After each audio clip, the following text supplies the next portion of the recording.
Assalamualaikum warahmatullahi wabarakatuh. Berjumpa kembali bersama saya Daniel Nafis dalam Aktual Politik. Aktual Politik merupakan sebuah forum yang akan membahas tentang hal-hal politik yang update tentang situasi nasional hari ini. Hari ini kita mendapatkan tamu yang istimewa, yaitu Fuad Bawazir, mantan Menteri Keuangan, dan juga hari ini merupakan politisi senior dari Partai Politik Hati Nurani Rakyat. Dan kita akan berbincang bersama beliau dalam 30 menit ke depan, dan saya lihat pemirsa semua untuk menyimak obrolan kita pada sesi hari ini. Selamat datang Bang Fuad. Terima kasih bisa kita berdiskusi malam ini Bang Fuad. Alhamdulillah. Sehat ya Bang? Sehat, alhamdulillah. Di tengah aktivitas politik yang luar biasa, ya apa kalau kata orang Jawa bilang ini, sahur manuk. Jadi luar biasa di tengah situasi, bahkan presiden pun hari ini menge-tweet Bang. Kan gitu Bang, kira-kira Bang. Kalau Bang Fuad sendiri posisi politik hari ini bagaimana?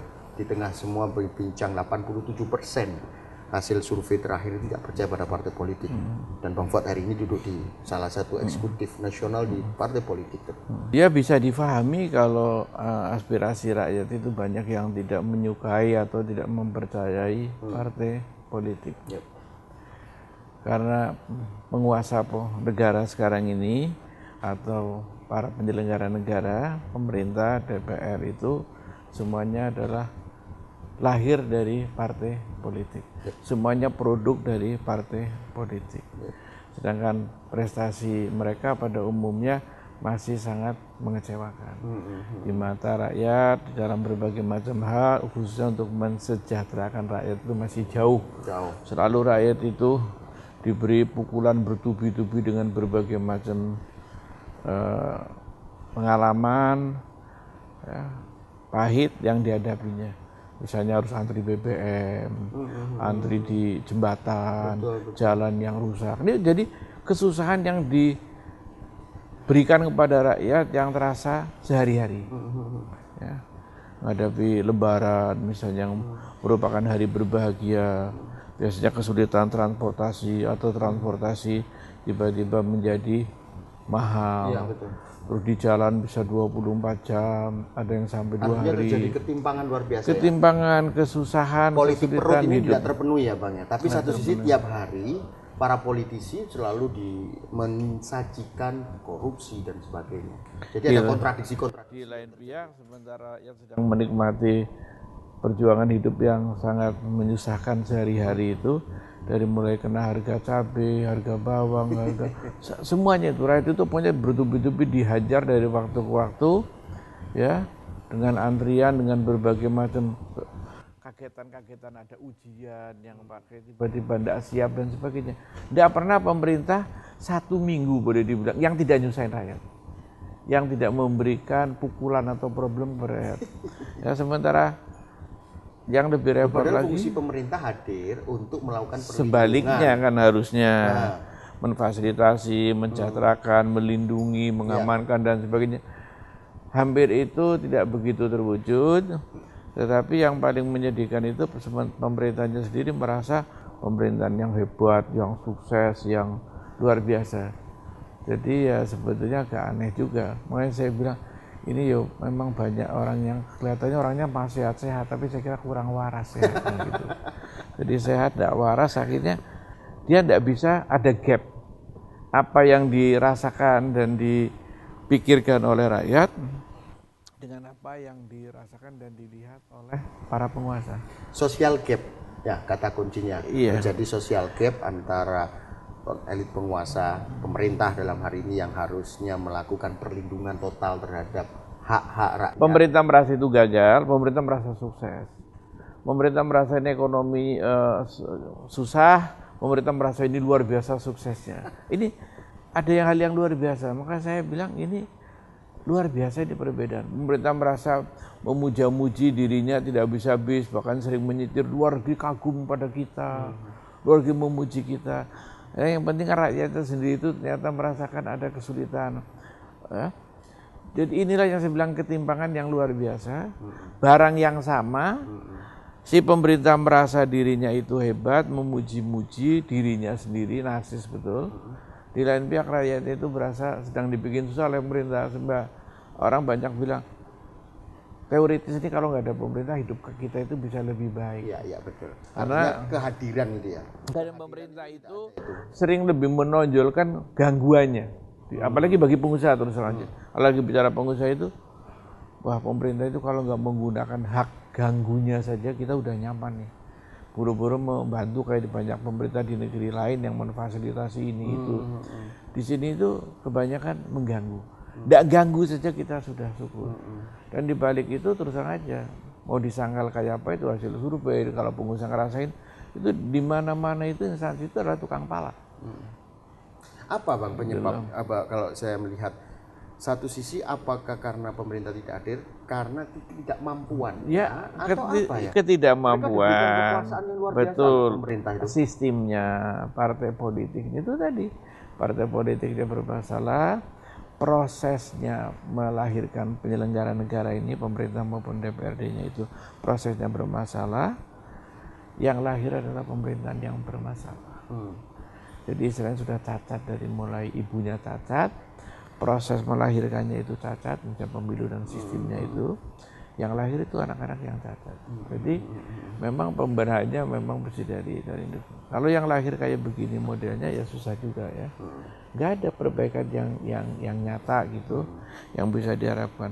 Nah ini semua ditutup dengan propaganda. Pagi, sore, siang, malam kita dijejali dengan propaganda bahwa ini pemerintah yang demokratis, pemerintah yang sukses, pemerintah yang sejahtera dan sebagainya gitu. Semua diputar balik kenyataan. Dan keras kepala kalau diomongin. Misalnya ya, sudah diingatkan, hati-hati, kita sudah 40 tahun ini sangat mengandalkan perdagangan ekspor-impor itu yang surplus. 30 tahun Orde Baru juga selalu surplus. Ya, surplus ini merupakan andalan kita. Ya. Nah, sekarang mulai ada tendensi loh, jauh-jauh hari kita udah ingetin tendensi menjadi perdagangannya itu defisit. Artinya import ini akan mulai lebih tinggi. Ini berbahaya. Jawabannya pemerintah itu, oh ini bagus. Karena katanya ini yang diimpor. Padahal yang diimpor itu juga gitu. Ya, makanya sakit saya bilang ini. Sekarang kalau saya lihat neraca keuangan kita defisit. Ya, selalu defisit. Tapi juga inflasi pada satu sisi bersamaan. Ini juga berbahaya. Ini bos sangat. Ini ya, ancaman ini. Ya, APBN kita defisit. Betul. Sekarang menuju kepada perdagangan yang defisit. Ya, neraca perdagangan defisit. Inflasinya itu tinggi. Dalam kondisi yang pengangguran masih tinggi, ketimpangan masih tinggi, ya, kemiskinannya juga masih besar, itu per kapita income masih rendah. Jadi ini rentan sekali, berbahaya sekali gitu kan. Tapi kalau Anda lihat komentar pemerintah, dan juga terus tergerusnya devisa kita, Bang. Devisa kita dalam ya karena defisit itu tadi, padahal sudah tertolong, ya tertolong semu sebetulnya, tapi yang nolong gitu adalah adanya hot money, itu uang-uang di bursa ya. Di bursa, karena bisa mendapatkan capital gain yang tinggi. Tapi ingat, hot money itu tidak menciptakan lapangan kerja. Ya, sifatnya itu sementara. Dan itu kalau sekali nyedot, misalnya masuknya 10, kalau dia balik itu lebih 11, 12, karena ini keuntungan capital gain yang diperoleh. Oke, menarik Bang. Nanti kita akan teruskan dalam sesi selanjutnya. Pemirsa, perbincangan kita akan selalu menarik pada sesi hari ini bersama Fuad Bawazir. Tadi sudah membahas tentang bagaimana problematika ekonomi. Selanjutnya kita akan masuk kepada sosial politik dan khususnya hukum, yang bagaimana ternyata beberapa institusi kita, contohnya KPK juga ternyata tanda kutip, quote on quote, dijembab oleh kekuasaan. Kita saksikan setelah pariwara berikut ini.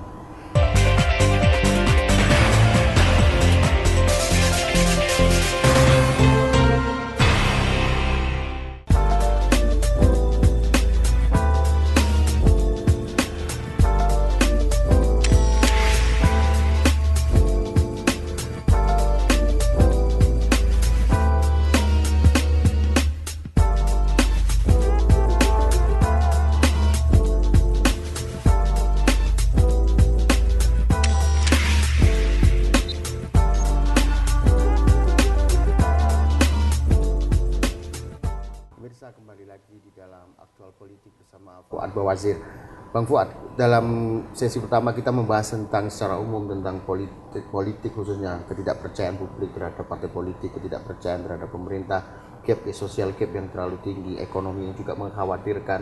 Kemudian hari ini kita juga melihat bagaimana pemerintah juga rezim yang berkuasa, kalau saya lebih fokuskan juga melihat menggunakan tangan-tangan hukum untuk digunakan untuk menyandra, lebih tepatnya menyandra lawan politik mereka. Ini kalau menurut publik sangat luar biasa. Soeharto pun saya pikir tidak sevulgar itu. Dulu Bang Fuad juga dalam Orde Baru juga masuk di dalam itu.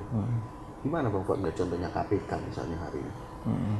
Ya, KPK ini kan produk baru, produk reformasi ya. Karena kekurang percayaan atau kekurang puasan atau ketidaksabaran publik terhadap instansi-instansi, institusi yang konvensional seperti kepolisian dan kejaksaan. Itu standarnya pakai kepolisian dan kejaksaan, tapi karena dahsyatnya itu arus korupsi dan skandal-skandal, maka dihadirkan KPK. Tapi Anda mesti tahu juga KPK ini memang lembaga penegak hukum, tapi bagaimanapun juga karena proses lahirnya itu juga proses politik. Betul. Pemilihannya juga politik. Betul. Ya kan? Komisionernya juga politis. Maka tidak bisa juga steril dari kepentingan-kepentingan politik. Oke. Sering kita merasakan ada tekanan politik, intervensi politik ya. Ya tentu saja yang dicampuri juga akan menyanggah, menolak, yang menyampuri juga menolak, itu udah standar gitu ya. Saya kasih contoh dulu zamannya Orde Baru atau waktu masa krisis, yang namanya IMF itu kalau menekan Indonesia itu kasar. Ya kayak preman betul, harus begini. KPK itu juga lahir dari LOIMF loh Bang, salah satunya ya. Nah itu ditekan gitu, tapi kan dan pers misalnya merasakan bahwa ini tekanan IMF dahsyat betul. Pemerintah ditanya, apakah Anda ditekan? Oh tidak, ini dari kita sendiri. Kan itu standar jawabannya gitu. Ya kan? Masa mau ngomong iya, itu kan susah gitu. Yang menekan juga, oh jadi kemauan pemerintah Indonesia sendiri, kita cuma tuturi Anda ya, ini kira-kira yang ngomong begitu kan. Nah itulah enaknya kalau dalam dunia kayak gini, yang menekan itu saling berkejahatan akan terlindungi karena semuanya saling menyanggah gitu kan. Betul. Sama saja. Dia mau ngomong kayak apa ya akan mengatakan tidak, karena ada tekanan yang tidak mau dicampuri, tapi kadang-kadang KPK-nya juga tidak bisa menghindari itu intervensi dengan berbagai macam mekanisme yang ada gitu ya, antara ya di situ istilahnya antara malaikat sama setan, tekanan baik kan buruk gitu kan, gitu. Tapi masih menghasilkan sesuatu gitu kan. Tapi ada juga yang kita melihat masalahnya kayak Senturi gitu ya, boleh ngomong apa aja kita cuma ketawa lah. Ya udah lalu kagak siap. Ini menarik gitu kan, Senturi. Gitu. Ini kemarin Timas kan juga menemukan FPCP, surat kuasa Budiono. Dalam beberapa statement Bang Fuad di aktual beberapa waktu lalu menyatakan bahwa Budiono, wakil presiden kita itu, dulu waktu Bang Fuad menjadi Menteri Keuangan pernah dicopot loh, dalam kurung disersi dalam kurung, pernah dicopot waktu di salah satu menjadi direktur Bank Indonesia. Iya. Kalau saya jujur saja tidak mempunyai keraguan sedikit pun bahwa Pak Budiono itu bertanggung jawab dan terlibat di dalam masalah pembobolan perbankan. Ya. Ini malah saya bilang ini spesialis pembobol perbankan.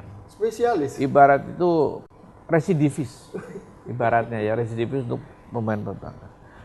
Dalam hal BLBI dulu kawan-kawannya yang sesama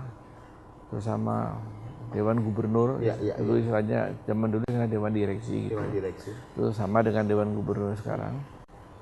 Itu pada diadili, divonis. Putusan-putusan pengadilannya, putusan kasasi sampai di Mahkamah Agung pun melibatkan keterlibatan Pak Budiono sebetulnya adalah misalnya kita dan semuanya itu. Sebelumnya juga waktu saya menjadi Menteri Keuangan di bawah Pak Harto itu juga ini kita terus aja kita berhentikan Pak Budiono itu. Sempat diberhentikan. Tempat kita berhentikan, kita copot dari Bank Indonesia. Iya. Saya copot. Saat itu kuasa masih di Menteri Keuangan? Iya. Oke. Atas melalui analisis diskusi ya Pak Harto, Presiden tentu kan dapat masukan dari berbagai macam, sudah mendiskusikan, memberikan pengarahan kepada saya ya membahasnya lah begitu dengan beliau Presiden, akhirnya putuskan ini harus dicopot. Waktu itu kan apa? BLBI juga? BLBI itu dicopot ya. Jadi samping itu BPK pernah setelah Pak Harto turun, ya waktu itu kan Pak Harto yang nyopot, mungkin sudah saya yakin itu keputusan saya, kemudian saya juga yang melantik pengganti Pak Budiono pada waktu itu ya. Yakin betul lah dengan keputusan Banjo memang orang bertanggung jawab gitu kan. Kemudian dibuktikan dengan putusan kebenaran kebijakan kami mencopot itu bertanggung jawab laporan investigasi BPK. Ya, itu pasca reformasi. Iya kan, sudah nggak ada Pak Harto atau laporan BPK begitu mengatakan bahwa ya salah satu yang bertanggung jawab ini adalah Pak Budiono. Betul. Tadi keputusan Mahkamah Agung juga melibatkan Pak Budiono begitu kan. Tapi hebat dan Bang.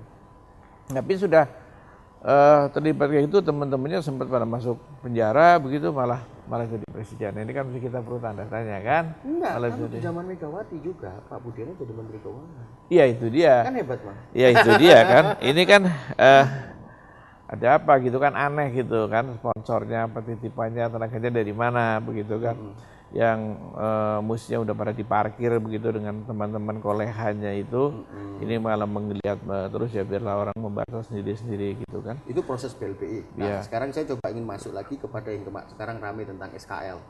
Nah, akhirnya lahir release and discharge. Waktu itu Menko-nya Doro Jatun. Itu masih bagian dari BLBI. Iya, Menteri Keuangannya waktu itu zaman Mega adalah Budiono. Itu juga ada tangan ya waktu itu. Ada. Kemudian jadi dalam masalah BLBI kemudian telak juga ketika masalah Senturi, ya kan? Terus ditangani KPK. Tapi KPK kan seperti tidak berdaya. Itu sudah jelas, tapi kan para tekanan yang luar biasa, akhirnya KPK kebingungan juga. Ya udah nih kita tingkatkan penyidikan, menyelamatkan diri. Menyelamatkan KPK-nya juga karena udah kebingungan. Ya udah kita naikin ke penyidikan. Terus kita tunjuk 2 orang yang sudah ibaratnya udah jadi tersangka, meskipun nggak diapa-apain lah ya. Ini itu berarti hanya untuk menyelamatkan dan buying time, menunda saja gitu. Ya kan, seolah-olah kalau nggak ada tekanan yang, kalau misalnya waktu itu tidak ada timbas, udahlah itu tenggelam habis. Di KPK nggak bakal diapa-apain. Kekuatan melihat posisi sekarang surat kuasa FPJP. Surat tanpa itu pun ini sebetulnya seorang ini sebenarnya kalau memang mau serius ditindak itu udah dari lama, udah begitu jelas tanggung jawab yang mesti dipikulnya. Sudah harus lama menjadi tersangkanya, sudah harus disidik sudah lama. Masalahnya kan kekuatan politik. Tadi kan KPK ini setengah lembaga politik. Di sana kan tentu tarik-tarikan, ada ya macam-macam lah. Jadi saya kira, tapi KPK suruh mengatakan ini Senturi tidak ada bukti, tidak bermasalah, istilahnya menyatakan tidak usah diteruskan, nggak berani juga.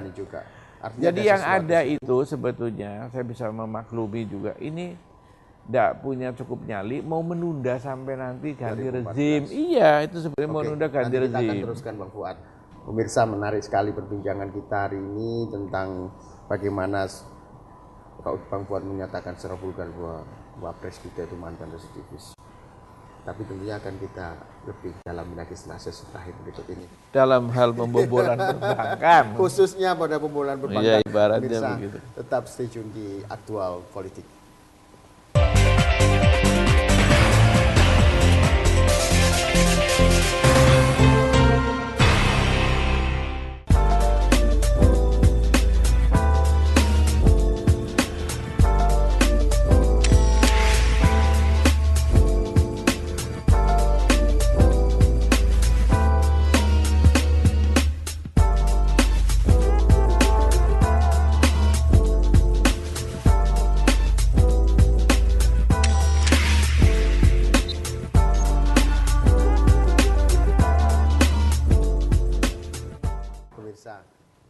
Sesi terakhir ini kita akan lebih dalam dan sekaligus untuk closing tentang Aktual Politik bersama Fuad Bawazir. Bang Fuad, tadi kalau Bang Fuad mengatakan ini ada spesialis pembobol perbankan. Nah, kalau Bapak dalam hal membobolnya itu saya kira nekat, tapi mungkin pede, karena dulu waktu BLBI teman-temannya kena masalah hukum kan dia tidak lolos kan. Jadi semakin pede dalam arti untuk bermain di dunia perbankan. Ini contohnya begini. Anda jangan lupa ya, sebelum membobol Bank Senturi, Pak Budiono itu berdramatisasi untuk menyelamatkan Bank Indover. Ya kan? Bagaimana dibilang ini seorang profesor, doktor yang hebat, ekonomi segala macam. Omong kosong. Kalau menurut saya sebaliknya gitu loh. Masa ya, Bank Indover itu bank yang satu sedang dilaporkan oleh BPK ke KPK. Bahwa ini bank tahun 2007 ini dilaporkan. Ini bank bermasalah. Jahatlah kejahatannya itu dirunut, ditandatangani oleh ketua BPK. Bank ini di negeri, jadi bank yang bermasalah, ya kan? Negeri Belanda, bank kecil, nggak punya efek kepada ekonomi Indonesia, ya kan? Nggak ada employment ke kita sebagainya. Toh ini diajukan, dirayunya DPR pada tahun 2008 untuk di bail out. Bank yang tidak punya manfaat. Nah kalau seorang ekonom, katanya profesor, dokter yang pinter, kan nggak mungkin mau nyedot duit negara untuk dibuang ke bank kecil di negeri Belanda yang tidak punya manfaat, yang banknya sedang sakit. Betul. Ini apa kalau nggak penjahat atau pembobol perbankan? Sebelum Senturi, sangat merugikan negara. Dan katanya kalau saya nggak salah ingat 4,7 triliun yang diajukan, ini kejahatan yang luar biasa ini. Iya kan? Dan jujur ngomong saja, sama dengan lagu zaman BLBI, ya, selalu ditakut-takuti DPR itu. Kalau tidak begini, nanti Bank Indonesia bisa tidak boleh clearing internasional. Wah serem lah kayak ini, bisa ngehancur ekonominya, perbankan, segala macam. Sampai komisi di DPR itu 11 menyetujui untuk memberikan itu. Tapi alhamdulillah akhirnya komisi dengan berbagai macam masukan, ya saya juga ikut memberikan masukan, jangan percaya pada kicauan atau kibulan Pak Budiono itu. Waktu itu abang di komisi 11 ya? Enggak, saya sudah tidak di sana, begitu, jadi DPR lagi. Tapi saya sampai menghadap unsur pimpinan di DPR, saya jelaskan hati-hati ini duit negara mau dijebol lagi nih oleh Pak Budiono, dulu udah BLBI, waktu gubernur BI. Iya. Jangan percaya, Pak, buat hati-hati loh Pak, buat ini orang profesor, doktor, ini ekonom. Katanya nanti Bank Indonesia bisa begini, Bank Sentral kita dinyatakan kolab, bangkrut dan sebagainya. Jangan percaya, tukang bohong, saya bilang. Bapak tanggung jawab, iya, saya bilang, percaya mas, itu duit kalian hilang di negara. Ini Bank Senturi udah tutup saja, nggak apa itu banknya, itu bank buat buang di sini, nanti buat bancaan di negeri Belanda. Yang bancain ya orang-orang kita juga, ini buat buang duit di sana. Indover itu ya? Iya, nggak terjangkau, duit kita sana hilang, duit di negeri Belanda di Indover itu. Hasil ringkas ceritanya tidak jadi. Terus kemudian dibatalkan. Paripurna tidak mengagendakan, tidak pernah menyetujui. Tapi sempat diketok di komisi. Ya, komisi 9 waktu itu. Iya, komisi 9 sempat diketok, selesai. Wah udah senang, saya kira Pak Budiono mungkin sudah kipas-kipas senang ini bakal dapat duit gede kan. Dan itu gagal. Cepet banget, nggak nyampe 2 minggu udah mulai ngangkat Senturi, garap Senturi. Apa kalau nggak spesialis pembobol perbankan? Jadi tempatnya ini kalau gagal di Indover, bermain di Senturi. Tapi kalau di Indover, pada penilaian saya, kalau di Indover itu berhasil, sudah selesai. Udah nggak akan garap Senturi. Tapi menariknya Senturi, saya yakin begitu. Itu nggak diomongin di komisi loh. Loh, ini itu pinternya. Jadi, pengalaman kemarin bukan gitu, Mas Nafis. Pengalaman kemarin di kasus Indover itu dibahas ke DPR, kemudian DPR sudah mulai cerdas, nggak bisa dihapusi lagi, ya kan? Dia nggak mau lagi membawa ke DPR. Iya. Dia juga nggak mau membawa ke kabinet atau ke Pak Yusuf Kalla. Waktu itu Wapres kan, iya, betul. Pasti Pak Yusuf Kalla biasanya tebas yang kayak gini kan. Dia nggak mau lagi. Jadi untuk Senturi dia pengalaman, dia kucing-kucingan, dia main tembak saja. Sorenya rapat dengan Pak Yusuf Kalla itu tutup mulut, nggak bicara Senturi. Apa keadaan perbankan Indonesia moneter semua aman, baik, terkendali, ya kan?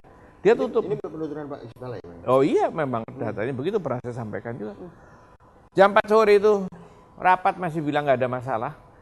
Mulai jam 7 dia mulai rapat, mulai forsir cepat untuk sampai subuh ya kan. Padahal tadi sore ngapusi teman-teman rapat setengah kabinet sama bos Pak Yusuf Kalla segala, itu kan presiden sedang pergi di luar negeri, nggak disampaikan soal itu Senturi. Karena dia tahu kalau dilaporkan pasti ditebas, Ya. dicegah sama Pak Yusuf Kala atau teman koleha biasa. menteri. Kalau dibawa ke DPR dia juga tahu nggak mau. Karena itu dia main begini. Pas membuat payung perlindungan, Perpu, ya kan, jaring pengaman sistem keuangan, ya kan, JPSK itu maksudnya kalau ada apa-apa biar dia nggak bisa dituntut, yang nggak mau nanti repot kayak zaman BLBI gitu loh. Perpunya dibatalkan, ditolak sama DPR, gitu. Tapi Senturinya jalan aja, nekat jalan terus. Terus habis itu bikin cerita, sama kayak dongeng yang Senturi. Ini demi menyelamatkan ekonomi. Kemarin kalau Indover dikasih duit itu, berapa itu 4,7 T, pasti akan ngomong. Kita keluar duit 4,7 T, tapi kan kita menyelamatkan Bank Sentral Indonesia di mata internasional. Dia kan dongeng begitu. Sama kayak ini bikin dongeng lagi ke Senturi. Hanya orang goblok yang bisa ditipu. Saya kagak, saya ekonom, saya ngerti. Saya agak orang goblok. Didongengin, ini 4,7 buat nolong ekonomi Indonesia begini. Menarik ya. Dongeng sampah itu gitu loh. Tapi yang menarik akhirnya Susilo Bambang Yudhoyono memilih dia jadi wapres. Justru di situ saya perlu tanda tanya, apa kaitannya ini jebolnya duit ini dengan wapres gitu loh. Saya malah tanda tanya ada missing link di sini. Jangan-jangan ini mas kawin loh. Wallahu alam, tapi ini missing link ada di sini nih. Iya. Missing linknya di sini. Padahal waktu itu saya lihat beberapa partai berkoalisi, meskipun abang juga tidak di koalisi situ ya, kita mendengar juga salah satu partai koalisi mengingatkan, hati-hati ini akan bermasalah dengan Wapres Budiono, kan begitu ya? Ya logikanya gini, dia banyak cacatnya di BLB dan sebagainya, ya. Dia juga bukan pimpinan partai politik, ya. Prestasi yang jelas juga gak ada, selain jebol Bank BLBI, begitu kan. Tapi kemudian menjadi dibikin mitos orang hebat. Ya kan, saya tadi udah kasih contoh bagaimana orang hebat, ya kan. Kalau bank sakit lagi dilaporkan suruh diperiksa KPK, enggak malah mau di bail out, ya kan, tadi 4,7 juta. Kalau orang pintar nggak bakal begitu, ini orang geblok atau maling, jujur ngomong aja, ya kan, yang mau mikirin seperti itu. Dan ternyata ditolak dan ancamannya nggak terbukti, ya kan. Betul. Aneh saja gitu loh, masalah-masalah seperti ini. Ya pelakunya dia lagi. Nah ini juga yang terakhir kemarin juga cukup ramai bang, ketika ada PLTP Serula yang ada geothermal terbesar di dunia, yang kemudian oleh Pak Budiono juga diresmikan bersama dipayungi oleh 3 kementerian, Keuangan, ESDM dan BUMN. Di sana ternyata di konsorsium Serula yang ada Medco, kemudian ada Yusu dan kemudian ada Ormat. Ternyata Ormat itu perusahaan Israel punya. Artinya ini kan semakin blunder ya posisi Pak Budiono itu. Satu sisi dia memang cukup canggih tanda kutip di dalam perbankan, tapi juga meloloskan kepentingan internasional untuk masuk di industri strategis. Ini juga saya pikir akan menjadi blunder bagi. Ya nanti saya kira itu akan menjadi bahan sorotan, akan menjadi bahan pembahasan saya kira di DPR ataupun menjadi bahan pembahasan di publik gitu ya. Ini kan masalah baru ya, yang belum begitu dikuasai oleh publik gitu ya. Saya kira para pengamat juga belum begitu aware apa dan apa manfaatnya. Ya nanti akan tergantung bagaimana jalannya atau perkembangannya masalah ini. Ya, tapi yang terakhir Bang Fuad, sebelum kita tutup acara ini, saya melihat hari ini keprihatinan nasional cukup luar biasa terhadap pemerintah. Ketidakpercayaan publik terhadap pemerintah hari ini cukup luar biasa. Saya ingin bertanya pada posisi Hanura hari ini. Kenapa di situ sebagai kita melihat ya bahwa pemerintah itu setengah hadir, setengah tidak hadir di mata masyarakat. Ya. Pemerintah yang tidak sepenuhnya mengurus negara atau rakyat. Kalau kata pepatah masyarakat itu wujud keadaan. Iya. Adanya seperti tidak ada. Ya banyak petinggi negeri penting lebih banyak ngurus partainya daripada ngurus negara. Kalau Hanura berkuasa? Kami melarang jabatan presiden memegang jabatan partai. Clear itu ya? Clear. Tidak boleh presiden merangkap jabatan di partai. Okay. Karena pasti akan ada konflik, nanti sibuk ngurusi partainya. Fasilitas negara juga bagaimanapun juga banyak digunakan untuk ngurus partai. Ya seperti sekarang yang kita lihat lah, terus aja. Mau ngomong apapun juga ya kita lihat lah. Banyak ngurus partai, lebih banyak sibuk ngurus partai. Udah ngurus partai, nanti lebih banyak ngurus masalah pribadi atau sebagainya. Semakin terbatas waktu buat ngurus negara dan rakyat. Terakhir Bang Fuad. Menurut Bang Fuad, apa kira-kira solusi terbaik bagi Republik ini? Penyelamatan yang terbaik. Penyelamatan satu keadaannya satu negara itu selalu adalah adanya kehadiran seorang pemimpin yang memang mempunyai komitmen. Terus terang aja, kita tidak lagi berharap ada komitmen dari pemerintahan sekarang ini. Dari rezim sekarang ini. Untuk mempunyai komitmen menyelesaikan. Karena, dan memang tidak mampu juga. Semuanya itu cuma wacana. Contohnya soal BBM, ya kan? Wacana diribut alternatif ini, alternatif ini. Bikin susah dan pusing rakyat. Dan itu selalu dipelurkan ke masyarakat. Iya. Terus saja dibikin pusing rakyat itu. Tapi kan nggak pernah ada keputusan, memang nggak mampu. Jadi pemegang kebijakan beralih kepada pengamat. Pengamat. Jadi pemerintah antara pemerintah dan pengamat itu susah, pemerintah dan rakyat itu udah susah dibedain. Kadang-kadang kita mau ngeluh, loh pemerintahnya itu penting, dia ngeluh duluan. Kita udah nggak ngerti dah ini nggak jelas ini. Ya, semoga keruwetan hari ini bangsa kita. Ya, kemudian diakhiri nanti pada pemilu yang akan datang. Harus dengan pemilu? Ya, normalnya dengan pemilu, kecuali ada hal lain wallahu alam, tapi harus diakhiri rezim yang tidak mampu, yang seperti ini, ya mudah-mudahan diakhiri dengan baik ya, oleh pemerintahan baru yang punya komitmen kepada rakyat. Semoga itu terlaksana. Pemirsa, memang hari ini kita akan banyak sekali problematika bangsa kita hari ini. Dan yang pengen disampaikan oleh Bang Fuad tadi ada pesan penting bahwa kepemimpinan nasional, kepertanggungjawaban, dan mampu melepaskan kepentingan individu dan golongan itu yang akan mampu membawa Indonesia menjadi negara kesatuan Republik Indonesia yang beradab dan berdaulat. Beradab dan berdaulat. Pemirsa, kita akan kembali pada sesi berikutnya dalam aktual politik bersama tamu saya, dan ke depan kita akan membahas lebih intens. Terima kasih dan tetap bersama Aktual Forum dalam tema-tema strategik berikutnya. Assalamualaikum warahmatullahi wabarakatuh.